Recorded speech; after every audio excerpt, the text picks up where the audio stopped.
ध्यानाभ्यास के लिए कृपया अपने नेत्रों को बंद कर लीजिए।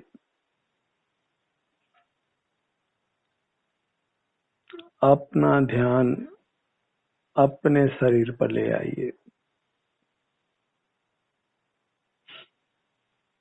अपने सिर से पैरों तक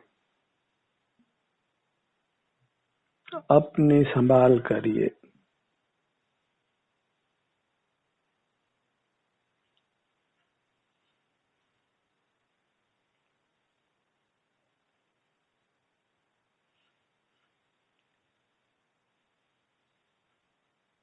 सुख हमारे में है।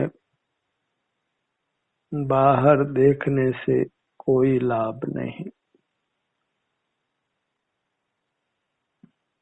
सुख की तलाश बाहर बंद करिए।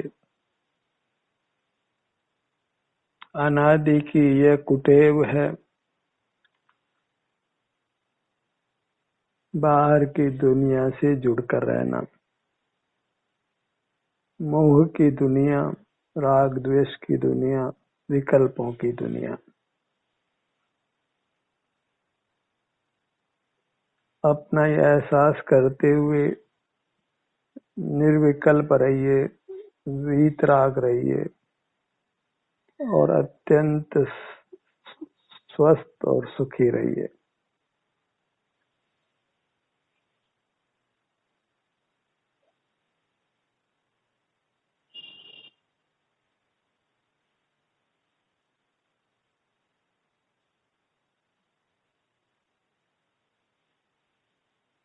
धर्म का सार इतना ही है कि हम नेत्रों को बंद कर अपने शरीर का एहसास संवेदन करें।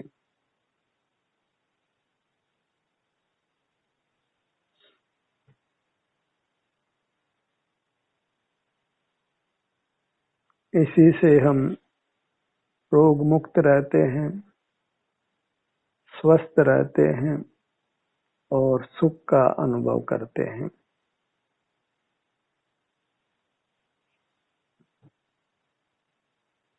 जितना अधिक एहसास उतना अधिक सुख।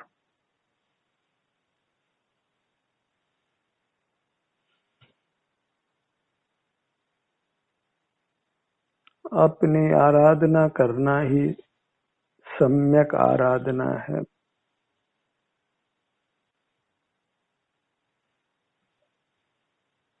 अपने सन्मुख रहना ही आराधना है और अपने सन्मुख नहीं रहना ही विराधना है। आत्म विराधना बड़ा पाप है। अपने से विमुख रहना बड़ा पाप है, जिसके फल में हम अनादि से संसार में रुल रहे हैं।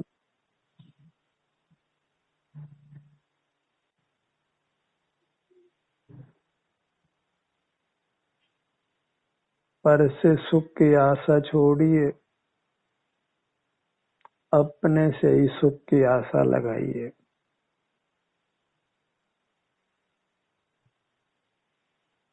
सिर से पांव तक इतना सुख है।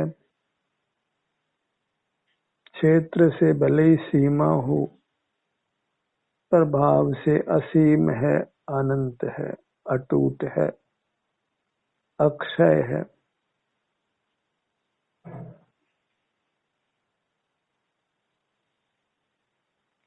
ऐसा सुख जिसके लोक में उपमा नहीं है, जिसको पूर्व में हमने भोगा नहीं है।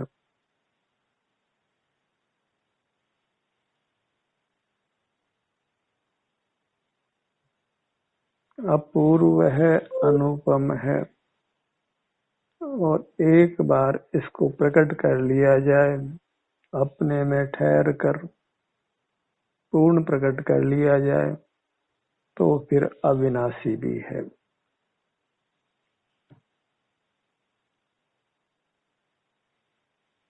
बहुत शास्त्रों को पढ़ने की आवश्यकता नहीं है। बहुत धार्मिक अनुष्ठानों को करने की आवश्यकता भी नहीं है। ये हमने जन्म जन्म में किया है।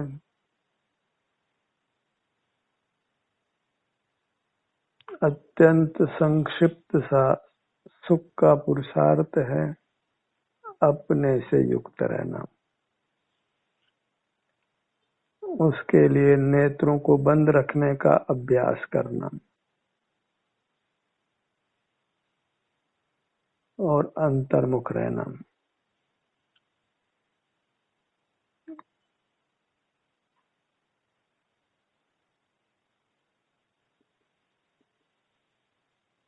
अपने हर भाग का संवेदन कीजिए, हर अंग का, हर उपांग का। क्योंकि हमारी ये काया बड़ी है, परमाणु की तरह छोटी नहीं है, सूक्ष्म नहीं है, स्थूल है।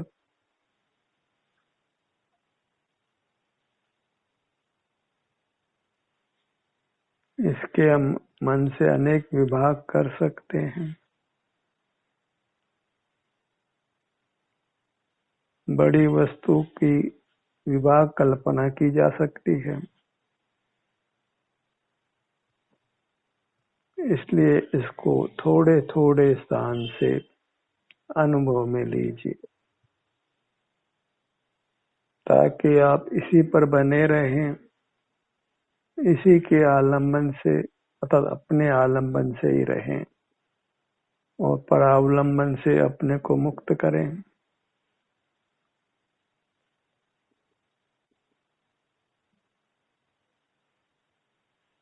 जितना अधिक धन उतना अधिक सुख ऐसा नहीं है।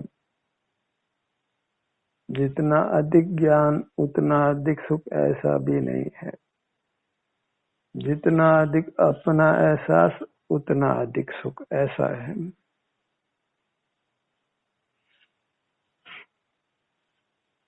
दो रास्ते तो हमने अपना लिए हैं पहले, ज्ञान अर्जित करने का और धन अर्जित करने का।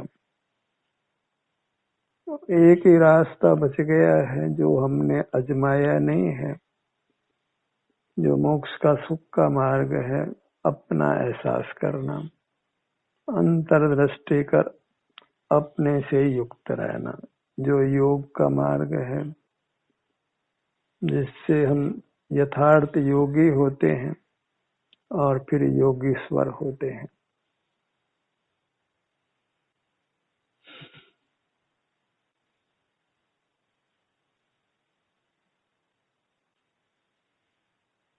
लोक में मूर्त प्रतिमाओं की स्थापना की जाती है। आप भीतर अमूर्त चेतन प्रतिमा है। बाहर जो प्रतिमा होगी वह अचेतन होगी। हमारी प्रतिमा चेतन है और जो चेतन प्रतिमा है वही परमात्मा हो सकती है।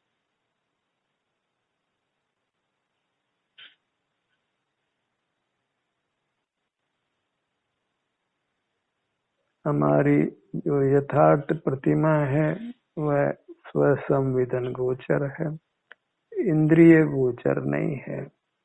क्योंकि जीव इंद्रिय गोचर नहीं है। जो जो इंद्रिय गोचर है वह अचेतन है, सुख विहीन है। ऐसे सुख विहीन पदार्थों को विषय बनाने से कोई लाभ नहीं है, सर्वथा हानि ही है। क्योंकि हम अपने सुख के अनुभव से च्युत हो जाते हैं। इसलिए मूर्त जगत को माया कहा गया है।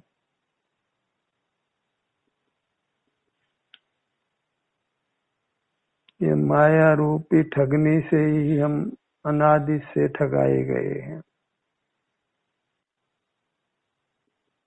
इसी के गुण दोषों का चिंतन करते हैं। अपने बहिर्मुखता दोष है और अपने अंतर्मुखता गुण है। इतना ही गुण दोष का विचार रखिए, बहिर्मुखता को छोड़िए और अंतर्मुख रहिए।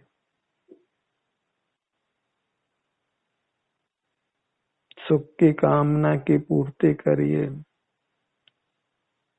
अत्यंत स्वस्थ और सुखी रहिए।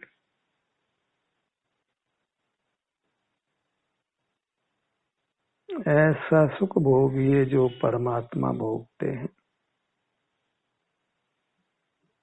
अपने से युक्त होकर होने वाला सुख।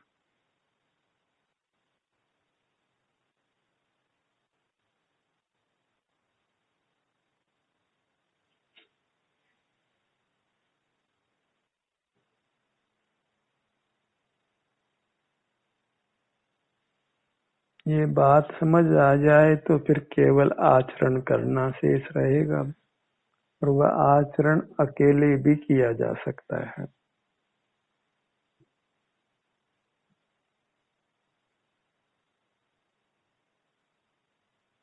इसमें अपनी ही प्रेरणा बलवान है। अपने सन्मुख होने से होने वाली शांति ही हमें अपने सन्मुख होने की प्रेरणा देगी। जो शांति अनुभव में आती है अपने सन्मुख होने से, वही शांति हमारा यथार्थ गुरु है।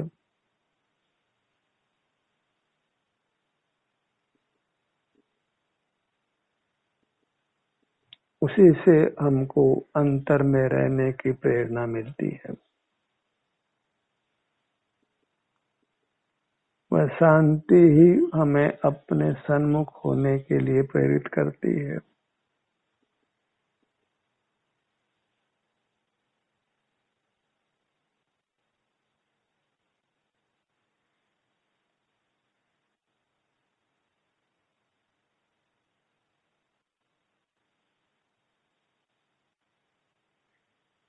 जैसे मूल से ब्याज मिलता है और फिर ब्याज पर ब्याज मिलता है, ऐसे ही अपने सन्मुख होने से सुख मिलता है, और फिर उस सुख से फिर हम अंतर्मुख होते हैं, और इस प्रकार सुख बढ़ता जाता है।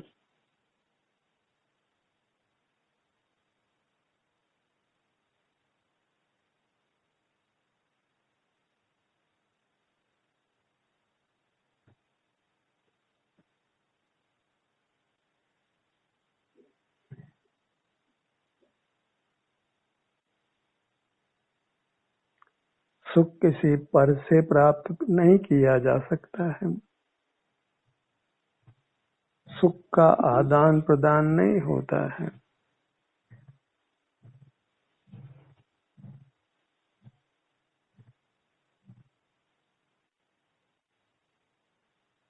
बाह्य जगत से विमुख हो जाने पर, बाह्य जगत को छोड़ देने पर हमारा सुख हमें अनुभव में आने लगता है।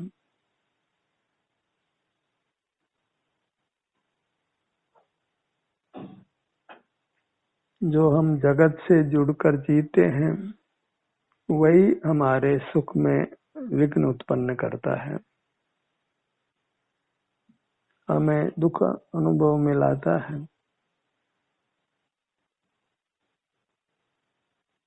एक साथ भले ही हम बहिर्मुखता को पूरी तरह नहीं छोड़ पाए, धीरे धीरे अंतर्मुखता का समय बढ़ाते जाइए। अत्यंत सावधान रहकर अपने से युक्त रहिए। अपने सिर से पांव तक विभिन्न भागों में जो भी संवेदना मिलती है, वह संवेदना ही हमको उत्तरोत्तर अधिक सुख का अनुभव कराने वाली है। बस बाहर का प्रलोभन छोड़ने में ही पुरुषार्थ लगता है।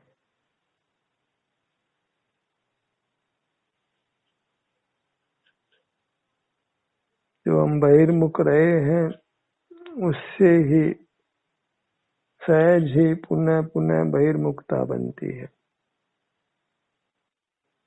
हर परिणाम अपने को रिपीट करता है जब तक कि उसको रोका नहीं जाए।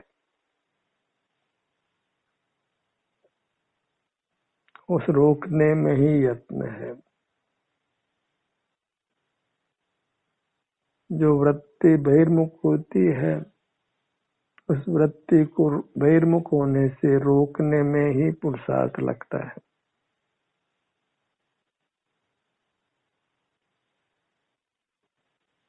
बहिर्मुख रहना हमको सहज हो गया है। उससे होने वाले दुख से हम अनभिज्ञ ही रहते हैं। बाहर में ही हम सब कुछ एक में एक हो गए हैं। बाहर के रस का अत्यंत परिपाक हुआ है, जिससे वृत्ति अपने आप ही बहिर्मुख रहती है। इंद्रियां जीवित रहती है।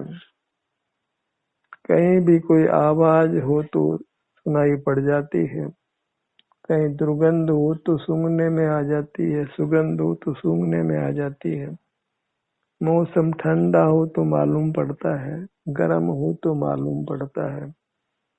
चकाचौंध रोशनी हो, अंधेरा हो तो मालूम पड़ता है। सब कुछ सहज हो गया है। इस सब को रोकने के लिए हमें अंतर्मुख होना होता है, अपने शरीर से युक्त होना होता है, शरीर का एहसास करते हुए रहना होता है। तब फिर बाहर की ठंडी गर्मी का हमको ज्ञान नहीं होता। सुगंध दुर्गंध भी अनुभव में नहीं आती, जानने में नहीं आती। बाहर का अंधकार प्रकाश भी ज्ञात नहीं होता और आवाज भी सुनाई नहीं पड़ती।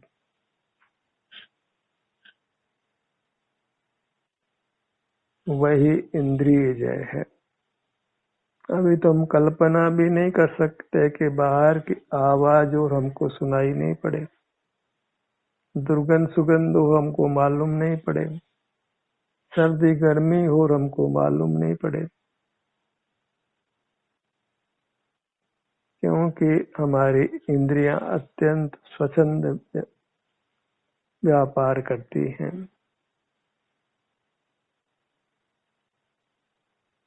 इंद्रियों के विषय होने पर भी, अत्यंत निकट होने पर भी, जब हम अपने शरीर से युक्त रहते हैं तो फिर इंद्रिय व्यापार बंद हो जाता है।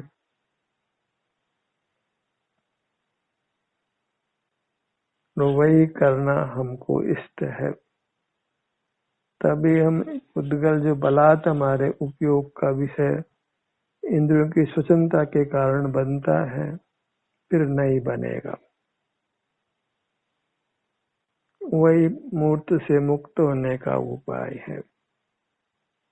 मूर्त हमारे उपयोग का विषय नहीं बने, वही मोक्ष का पुरुषार्थ है, वही मोक्ष मार्ग है। और वह तभी संभव है जब हम अपनी प्रतिमा से युक्त रहें।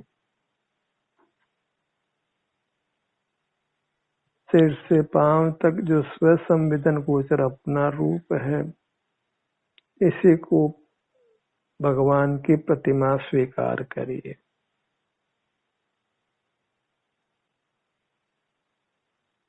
इसी के प्रति आदर भाव पैदा करिए, भक्ति का भाव पैदा करिए, क्योंकि इसी भक्ति से मोक्ष मार्ग बनता है और मोक्ष होता है, अन्य किसी प्रकार से नहीं होता। भक्ति ही भगवान बनाती है,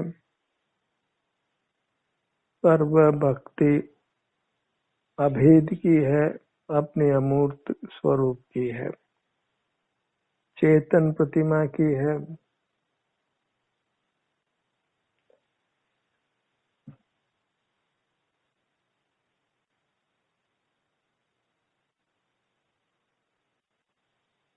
भक्ति से ही भगवान बनता है।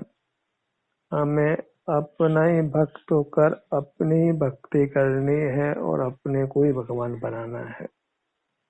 सब कुछ अपने में होना है, पर का किंचित भी कोई काम नहीं है।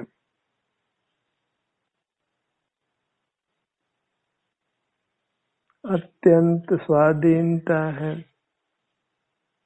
पूर्ण स्वाधीनता है, और स्वाधीन होने से ही जीव स्वाधीन होता है। पराधीनता से पराधीनता होती है।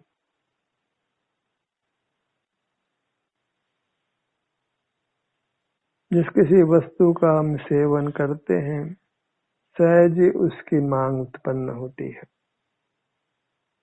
बाह्य पदार्थों का सेवन करते रहने से सहज ही उन्हीं की मांग उत्पन्न होती है, उन्हीं का स्मरण होता है, उन्हीं को हम विषय करने लगते हैं। एक बार उस मांग का रूप बदलिए, अपने सन्मुख होकर अपनी अमूर्त काया की मांग अपने भीतर उत्पन्न करिए।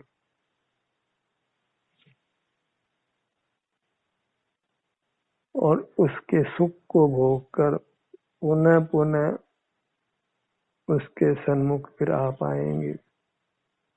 अपने आप ही वृत्ति अंतरोन्मुख होगी, अपने में एकाकार होगी, अपने सुख का सतत भोग करेगी, अनुभव करेगी। निर्दोष वृत्ति है और निर्दोष सुख है।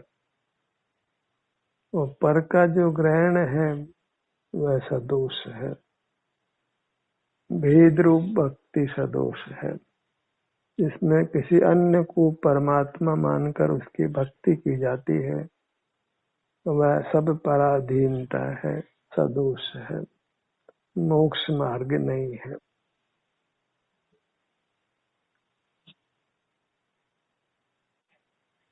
परमात्मा के रूप में अपना ही साक्षात्कार करिए। अपना रूप अंतरंग में अमूर्त है और जो अमूर्त है वही आत्मा परमात्मा है। बाहर में जो कुछ ज्ञात होता है वह मूर्त है और जो मूर्त है वो अजीव है, उसमें परमात्मपना स्थापित नहीं हो सकता है। वह आत्मा भी नहीं है और परमात्मा भी नहीं है।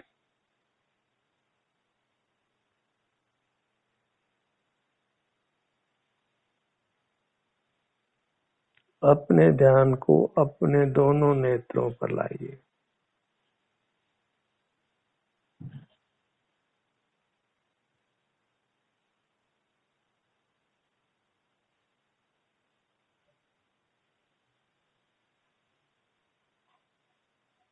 नेत्रों को समय दीजिए। इनको हमने बहुत उपयोग में लिया है और आज भी ले रहे। इनकी भी अपनी सीमा है काम करने की, मूर्त नेत्रों की।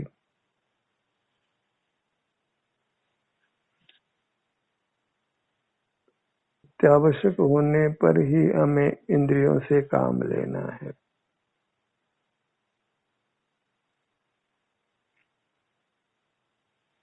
आवश्यक वास्तव में एक ही है, अपने को सुखी बनाना, अपने अवलंबन से बनाना।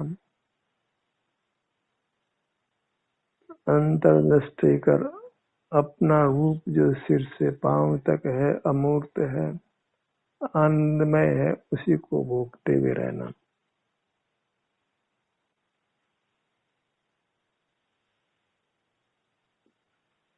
इसी बात की हमको पुनः पुनः अपने धारणा में लेना है।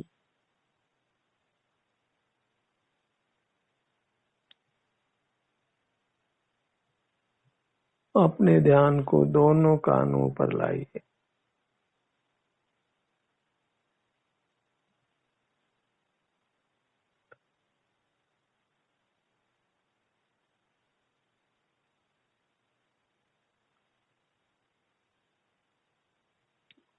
आवाज तो सदा काल नहीं होती, इसलिए कानों का उपयोग सतत नहीं है। नेत्र है, उसका विषय वर्ण है, वह सदा है। इसलिए ध्यान में नेत्रों को बंद करने का ही उपदेश है, उसकी आवश्यकता है। सबसे छोटी इंद्रिय है और सबसे अधिक विषय है नेत्रों का।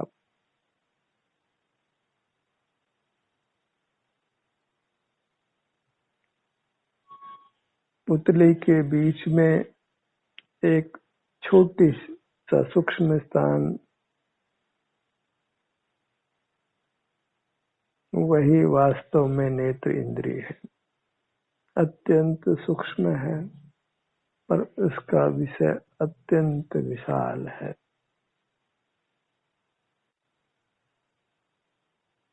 इतने से छोटे से स्थान में रही इंद्रिय को उपयोग में लेने से महान संसार उत्पन्न हो जाता है।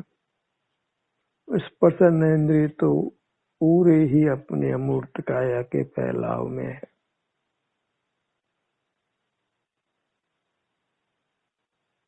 इन पांचों इंद्रियों को, मन को और मस्तिष्क को, इन सब को काम में लेने से हम रोक सकते हैं अपने शरीर का एहसास करने में, संवेदन करने में,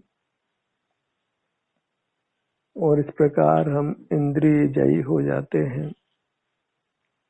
जिनेंद्र हो जाते हैं, परमात्मा हो जाते हैं, उत्तम अविनाशी सुख को पा लेते हैं।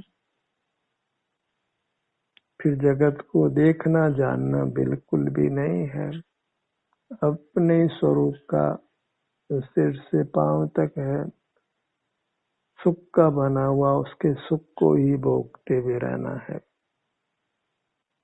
वो सुख अकल्पनीय है, अवर्णनीय है, केवल इसको भोगा ही जाता है। उसका अत्यंत सूक्ष्म भाग अभी हमें अंतर्मुख होने में अनुभव में आता है।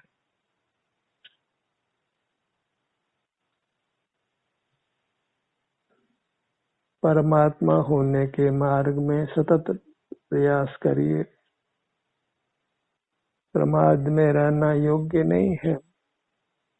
यह मनुष्य आयु परमात्मा बनने के लिए ही मिलती है, मूर्त पदार्थों को भोगने के लिए नहीं।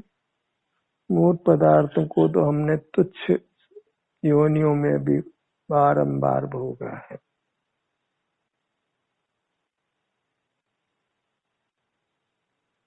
इस उत्तम मनुष्यायु में हमने मूर्त पदार्थों को भोगना बंद करके अमूर्त अपने आत्मा परमात्मा को, उसके सुख को भोगना है। तभी हमारा ये मनुष्य जन्म सार्थक होगा। ध्यान का सत्र यहीं समाप्त होता है। आपकी सहभागिता के लिए धन्यवाद।